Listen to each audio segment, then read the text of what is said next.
Hello, ladies and gentlemen, boys and girls. चलो शुरू करते हैं आज का ये नया वीडियो नए टॉपिक के साथ। बहुत ही इम्पोर्टेंट टॉपिक है, ध्यान से सुनिए। कैसा हो अगर आप आज 1,00,000 रुपये एक बार के लिए इन्वेस्ट करते हो और वो बन जाएंगे आपके 20 करोड़ रुपया। तो आज मैं इसी टॉपिक पे डिटेल से शेयर करने जा रहा हूँ। ये 1,00,000 रुपया एक बार के लिए आपको कहाँ पर इन्वेस्ट करना होगा, उसके पूरे डिटेल्स मैं आपके साथ शेयर करूँगा।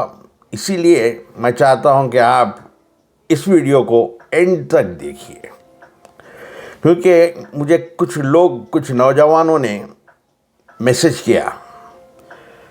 वो कहते थे कि हमें शेयर मार्केट स्टॉक पिक करना के लिए जो टाइम लगेगा हमें सीखने के लिए, उतना टाइम हमारे पास नहीं है। हम जल्दी से एक्शन लेना चाहते हैं। यानी याद रखिए हमारा माइंड कैसे काम करता है। किसी भी चीज़ को हम अगर सीखना चाहते हैं तो उसके लिए रिपीटेशन की ज़रूरत है। Repetition is the mother of skills, और repetition is the mother of learning. तो आपको किसी चीज़ में महारत एक्सपर्ट होना चाहते हो तो आपको कम से कम 10,000 आवर्स उस पर काम करना होगा। अगर आप बेसिक नॉलेज भी चाहते हैं तो उस फील्ड उस एरिया में कम से कम आपको 20 घंटे देने होंगे, तभी आपको बेसिक नॉलेज आएगी उसमें।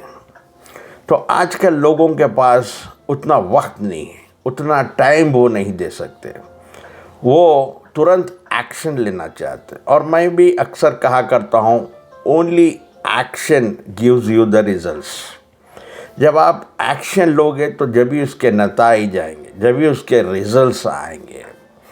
और ये वीडियो ख़ास तौर पर उन नौजवानों के लिए है जो बिल्कुल यंग है, जो अभी 10+2 कंप्लीट कर लिए, अभी वो कॉलेज में डिग्री करने के लिए ज्वाइन कर लिया, डिग्री ख़त्म हो रही है, बिल्कुल यंग है। वो लोग को अभी से अपने फ्यूचर को सिक्योर करना होगा। और वो कैसे? यानी आप जब डिग्री कर रहे हैं 3 इयर्स, उस टाइम पर पार्ट टाइम आपको कुछ काम करने होंगे और पैसे को कुछ सेव करना होगा। क्योंकि आप इस टाइम पर जो एज है आपकी, डिग्री कर रहे हो, पढ़ रहे हो, अंडर ग्रेजुएट हो, उस टाइम पर आपकी जिम्मेदारियाँ रिस्पॉन्सिबिलिटीज़ नहीं होती। पेरेंट्स आपकी फ़ीस वगैरह आपका जो भी खर्चा है वो बर्दाश्त करते। तो आपको पढ़ाई के बाद जो वक्त मिलता है, टाइम मिलता है, आपके इंटरेस्ट के हिसाब से उसे या तो सैटरडे संडेज या इवनिंग में अपने टाइम को यूज़ करें, पार्ट टाइम काम करें, कुछ पैसों को इकट्ठा करें। आराम से 2-3 साल में आप 1,00,000 बिल्कुल इकट्ठा कर सकते हो। या नहीं तो लोग ग्रेजुएशन के लिए, MBA के लिए, BTech के लिए लाखों रुपया लगा रहे हैं। वैसा ही समझ के 1,00,000 अपने फ्यूचर के लिए इन्वेस्ट कर लीजिए। वो कहाँ पर इन्वेस्ट करना है, वो कैसे काम करता है, आप अगर एंड तक इस वीडियो को देखोगे तो आपके समझ आ जाएगा। अब अगर आप 1,00,000 रुपया एक बार के लिए इन्वेस्ट करते हो, क्योंकि आपकी उम्र बहुत यंग है, आप 20 साल के हैं, 22 साल के हैं, यानी 20 से 25 साल की उम्र है, तो आपके सामने आपकी उम्र लंबी पड़ी हुई है। अभी 50-60 साल आपके पास है इस लाइफ को जीने के लिए।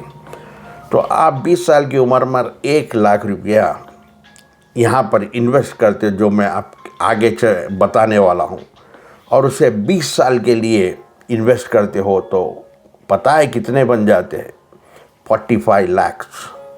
आपके 1,20,000 साल में 45 लाख, 30 साल में 3 करोड़ और 40 साल में वो बन जाते हैं 20 करोड़ यानी 20 करोड़। आज आपकी उम्र 20 साल है, 1 लाख रुपया डालकर 40 साल के लिए छोड़ देते हो। जब आप रिटायरमेंट की एज को आ जाते हो यानी 60 ईयर्स, तो आपको मिलेंगे 20 करोड़, यानी आपका पूरा फ्यूचर सिक्योर्ड होगा। आप नहीं चाहते कि मुझे कहाँ, बहुत बड़ा अमाउंट है आपके लिए 1 लाख इन्वेस्ट करना एक बार के लिए, तो आप 50,000 भी कर सकते।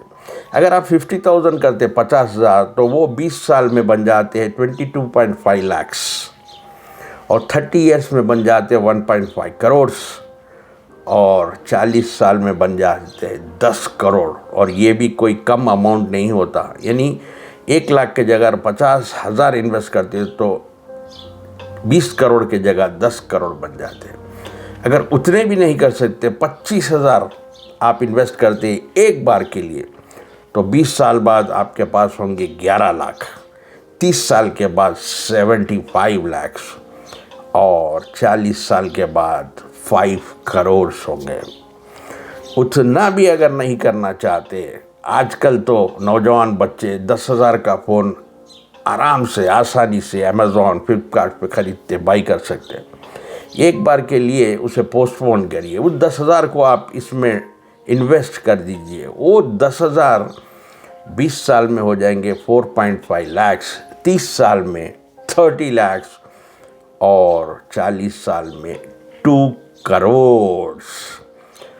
तो इस टेबल को तो आपने समझ लिया होगा। सिर्फ एक बार के लिए मेहनत कीजिए, 1 लाख इन्वेस्ट करिए, 40 साल के बाद आपके पास होंगे 20 करोड़। तो ये कहाँ पर इन्वेस्टमेंट करने होंगे? आपको इन्वेस्ट करना होगा, क्योंकि आप शेयर मार्केट नहीं सीखना चाहते, आपके पास उतना टाइम नहीं है। तो आपका पैसा एक्सपर्ट मैनेजर जो मैनेज करता है फंड को, म्यूचुअल फंड को, जिसके पास 15-20 साल का एक्सपीरियंस है, वो आपके फंड को मैनेज करेगा और कम से कम एक्सपेंस रेशियो होगा इस फंड का, वो है 0.65% इंक्लूडिंग जीएसटी। और म्यूचुअल फंड में याद रखिए 3 प्रकार के फंड म्यूचुअल फंड्स होते हैं। एक होता है इक्विटी म्यूचुअल फंड, जिसमें आपका पूरा पैसा इक्विटी में इन्वेस्ट होता है। दूसरा होता है डेट म्यूचुअल फंड, यानी थोड़ा सिक्योर्ड होता है, रिस्क कम होता है इसमें। और तीसरा होता है हाइब्रिड म्यूचुअल फंड, यानी ये मिक्सचर होता है दोनों का, इक्विटी और डेट का। अब मैं म्यूचुअल फंड, जिस म्यूचुअल फंड की मैं बात करने जा रहा हूँ उसे ध्यान से सुनिए। इस म्यूचुअल फंड में आप इन्वेस्ट करेंगे तो सेविंग बैंक में जो आपको इंटरेस्ट मिलता, यानी 3% से 4% इंटरेस्ट अगर आप सेविंग में रखते हैं पैसा, तो उसका 10 टाइम्स आपको मिलेगा, 10 गुना। गवर्नमेंट स्कीम जैसा कि MIS है, पोस्ट ऑफिस की मंथली इनकम स्कीम, PPF वगैरह, उससे 7 टाइम्स बढ़कर मिलेगा। और फिक्स डिपॉजिट से 5 टाइम बढ़कर, और जितने भी लार्ज कैप फंड्स है उससे 3 गुना, 3 टाइम्स बढ़ के आपको इसके अंदर रिटर्न्स आएंगे। और मैं जो नाम बताने जा रहा हूँ वो फंड ऐसी बैंक की स्कीम है जिस पे आप भरोसा कर सकते हैं। ये बैंकिंग इंडस्ट्री में एक बहुत बड़ा सा नाम है बैंकिंग में, और लोग इस बैंक को ट्रस्ट करते हैं। Most of the Indian trust this bank, और उस बैंक का नाम है SBI, state bank of India की जो स्कीम है, जिसका नाम है SBI कॉन्ट्रा फंड। नोट कर लीजिए, लिख लीजिए, SBI कॉन्ट्रा फंड, जिसका लास्ट 3 साल का रिटर्न्स 32% पर एनम, यानी CAGR 32%। लास्ट 5 साल का रिटर्न देखेंगे 27% पर एनम। और हम मैं जो टेबल बताया वो तो मैं आपको सिर्फ 20-21% CAGR पे बता, यहाँ तो 32-27% हिस्ट्री बताती है। लेकिन हम कम से कम भी लिए 20-24% भी लेते हैं तो आपके 1,40,000 साल में बन जाते हैं 20 करोड़। और ये एक ऐसा बैंक है SBI जिसे हर कोई ट्रस्ट करता है। और आप अगर बैंक में किसी बैंक में भी रखते हैं पैसा, अगर 5 लाख से ज़्यादा होता तो उस पर कोई सिक्योरिटी नहीं होती। अगर आप 10 लाख रुपया बैंक में रखते हैं, अगर कल दिवाला निकल जाता है बैंक का तो सिर्फ 5 लाख तक अमाउंट सिक्योर्ड होता है, आपका इंश्योरेंस देती है। 5 लाख के ऊपर का अमाउंट डूब जाता है आपका। लेकिन इसमें ऐसा नहीं होता क्योंकि ये म्यूचुअल फंड है, इसमें डिफरेंट कंपनीज़ में आपका पैसा इन्वेस्टेड होता है। तो कैसा लगा आज का वीडियो? SBI कॉन्ट्रा फंड में 1 लाख रुपया एक बार के लिए इन्वेस्ट करिए और 40 साल बाद आपके पास होंगे 20 करोड़। कुछ भी इसमें आपको डाउट्स है तो आप मुझे व्हाट्सअप कर सकते हैं, मैसेज कर सकते हैं, ईमेल कर सकते हैं। मेरे फ़ोन नंबर्स दिए गए हैं, बात कर सकते हैं। कैसा लगा आज का वीडियो? अगर कुछ इन्फॉर्मेशन अच्छी लगी तो ये दूसरों के साथ भी ज़रूर शेयर करिए। वीडियो को लाइक करें, चैनल को सब्सक्राइब कीजिए। ऐसे वीडियोस मैं और लाता रहूँगा। देखते रहिए, सीखते रहिए, आगे बढ़ते। Keep learning, keep growing. Until we meet next, please take care. God bless you. Thank you for watching.